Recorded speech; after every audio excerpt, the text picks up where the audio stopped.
अस्सलाम वालेकुम। मेरा नाम मोहम्मद वकार अतीक है और मेरा ताल्लुक़ कनेक्ट रियल इस्टेट से है। कोरोना के मामला चल रहे हैं, लॉकडाउन भी स्टार्ट हो चुका है कराची में। हमने SOPs का ख्याल रखना है जहाँ भी हम हैं, जहाँ भी हम काम कर रहे हैं। हमने वैक्सीनेशन ज़रूर लगानी है और SOPs का लाजमी ख्याल रखना है। इस चीज़ का सबूत हम सब ने देना है। बहरहाल आज DHA सिटी कराची का नहीं, आज हम बहरिया टाउन कराची के बारे में बात करेंगे। जब हम बहरिया टाउन कराची के बारे में बात करते हैं तो ये बात आपको याद दिलाना ज़रूरी है। मैं उन लोगों से मुखातिब हूँ जिन लोगों के फ्लैट्स या तो बहरिया DHA कराची में हैं, या वो लोग जो ऐसे इलाकों में रहते हैं जहाँ पे इंफ्रास्ट्रक्चर बहुत बुरी हालात में है, जहाँ पर पानी दस्तयाब नहीं है, जहाँ पर वैल्यू ऑफ मनी नहीं है। 3 करोड़ रुपए का एक मकान है, एक मिसाल दे रहा हूँ मैं, एक ख़ास तौर पे एक इलाके की बात नहीं कर रहा, एक मिसाल दे के बात करता हूँ। 120 गज का मकान नॉर्थ कराची में 3 करोड़ रुपए का है।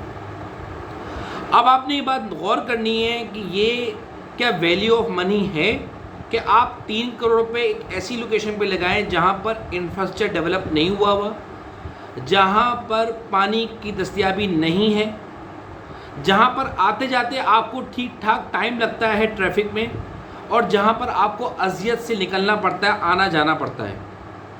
इसी तरह से अगर आप DHA में कहीं रहते हैं, एक ख़ास तबके को मैं मुखातिब नहीं कर रहा, लेकिन एक जनरल व्यू में आपसे बात कर रहा हूँ। जैसे फेज़ 2 एक्सटेंशन में लोग रहते हैं, आपका बुखारी कमर्शियल में रहते हैं, सबा कमर्शियल में रहते हैं, इसी तरह से बदर कमर्शियल में लोग रहते हैं, तौहीद कमर्शियल में लोग रहते हैं। वो अपने आप को मैच बॉक्स से या कम बंद कमरे से बाहर निकालें। उस सोच को तब्दील करें कि जिस कीमत का आपने फ्लैट परचेज़ किया हुआ है, जब आपने फ्लैट परचेज़ किया था आज से 10-15 साल, 20 साल या 25 साल पहले, उस वक्त DHA की कंडीशन क्या थी, और आज जब सारे की सारी जगहों पे डेवलपमेंट हो चुकी है, सब बिल्डिंग्स बन चुकी हैं, तो गाड़ी खड़ी करने की जगह नहीं है। रोज़ कोई ना कोई नए फड्डे हो रहे होते हैं, कोई ना कोई टैंकर आना होता है पानी डालने के लिए, तो हर वक्त कोई ना कोई जंग का जैसा माहौल होता है, सब गाड़ी हटानी पड़ती हैं, सारे मामला होते हैं।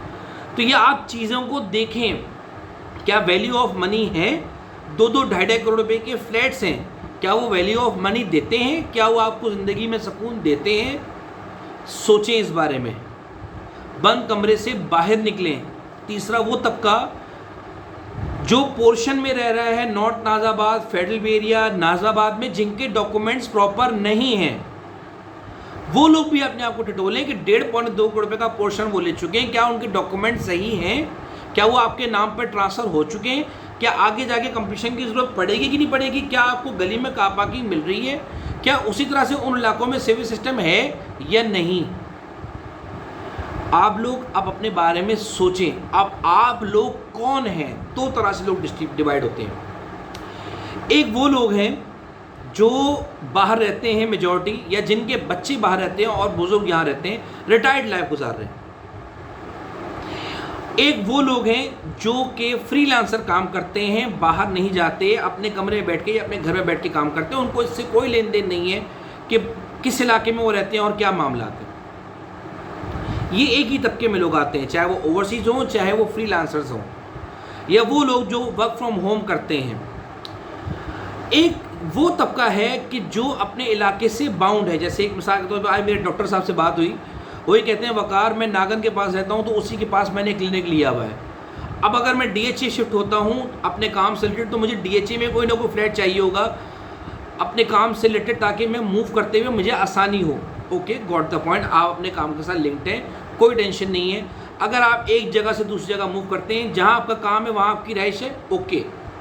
लेकिन जिन लोगों के साथ ये मामला नहीं है, ओवरसीज़ हैं, उनके पेरेंट्स सब यहाँ रहते हैं, या उनकी फैमिली यहाँ रहती है, कहीं भी पढ़ाई कर सकती है, आना जाना ज़्यादा नहीं है, तो उन्हें बहरिया टाउन कराची की तरफ मूव करना चाहिए।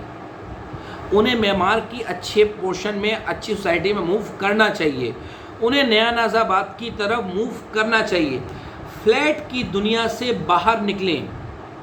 अगर तो आप उस फ्लैट को लॉकर की तरह इस्तेमाल कर रहे हैं और अपने आप को सेफ एंड सिक्योर समझते हैं, नो प्रॉब्लम विद दैट। लेकिन अगर आपको लाइफस्टाइल नहीं मिल रहा और उस लाइफस्टाइल को आप एंजॉय नहीं कर रहे, तो कुछ ना कुछ सोचें, देखें वैल्यू ऑफ मनी कहाँ है।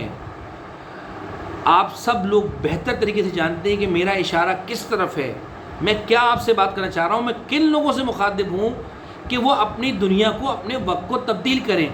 मीडिया के लोगों ने बहुत तेज़ी से अपने आप को मूव किया from Defence to Bahria Town Karachi, और वो आज बेहतरीन कंडीशन में है।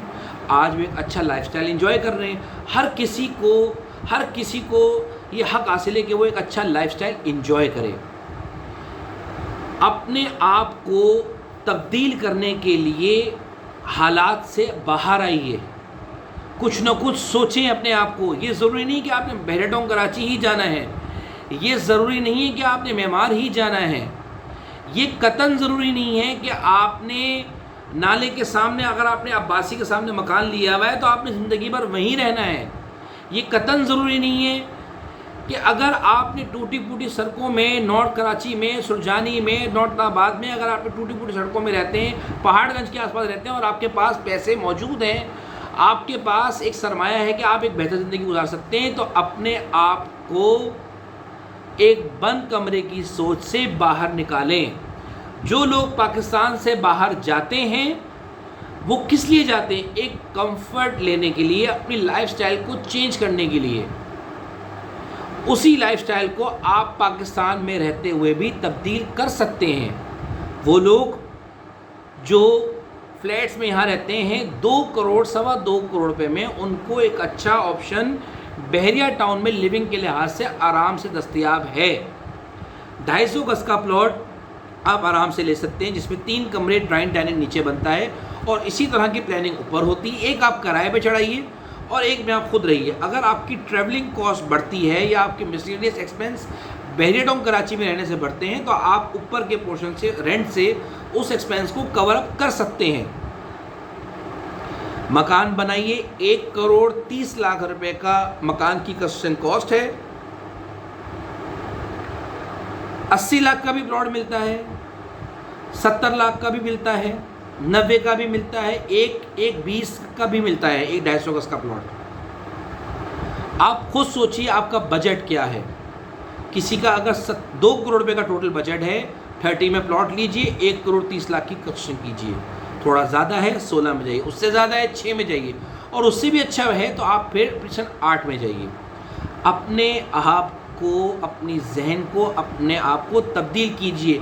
वो लोग जो शहर में जॉब करते हैं, आना जाना मुश्किल है, उनके लिए कोई मुश्किल नहीं, अभी आप नहीं जा सकते। वो लोग जो यहाँ पे कारोबार करते हैं, DHA में कारोबार है, सदर में कारोबार है, अगर वो समझते हैं कि वो ट्रैवलिंग नहीं कर सकते, मत जाइए। आज ही मेरे एक कस्टमर से बात हुई, वो कहता है मैं नॉर्थ कराची में रहता हूँ और अब मैं सोच रहा हूँ कि मैं बहरिया टाउन कराची की तरफ मूव कर जाऊँ, और उसके जहन में यही था कि मैं लाइफस्टाइल चेंज करना चाहता हूँ। मेरे बेगम बच्चे यहाँ रहेंगे कराची में, बहरिया टाउन जाके पढ़ें, वो कोई इशू वाली बात नहीं। ऐसे बहुत से लोग जो UAE से वापस पाकिस्तान आ रहे हैं, अब तो मक्का मदीना से भी कॉल्स आती हैं कि वो लोग अपनी फैमिलीज़ को यहाँ भेज रहे हैं। कन्फ्यूज़ होने की ज़रूरत नहीं है। आप लोगों के लिए एक अच्छी मेयारी ज़िंदगी के लिए यहाँ पर मौके मौजूद हैं। बहरिया टाउन कराची, मेमार, नया नाज़ाबाद जैसे नए प्रोजेक्ट यहाँ पे कराची में मौजूद है, जहाँ आप शिफ्ट हो सकते हैं। कोई भी सवाल हो, मेरी पूरी टीम का नंबर डिस्क्रिप्शन में मौजूद होगा, मेरा नंबर भी होगा। कोई भी सवाल हो आप मुझसे पूछ सकते हैं, वॉइस मैसेज कर सकते हैं। अगर खुदा न खास्ता कॉल रिसीव ना कर सकूँ तो ये मत सोचिएगा कि रिप्लाई नहीं किया, दोबारा कॉन्टैक्ट कर लीजिएगा। जज़ाकल्लाह खैर, थैंक यू।